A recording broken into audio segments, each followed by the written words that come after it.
I'm Dr. Evans, Ieuan Evans, and I do a lot of work on bud grafting, apples, pears, plums, cherries, and this is a cold northern Canadian climate, and you don't follow the normal procedures.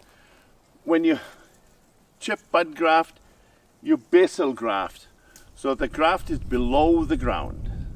When it's below the ground, it's protected, and you can't lose your apple, pear, plum or cherry trees. If they get hit or hammered, they come back. This is again a Goodland apple, and it was basal grafted and it was buried below ground 6 inches. Now look around here, look to my left here.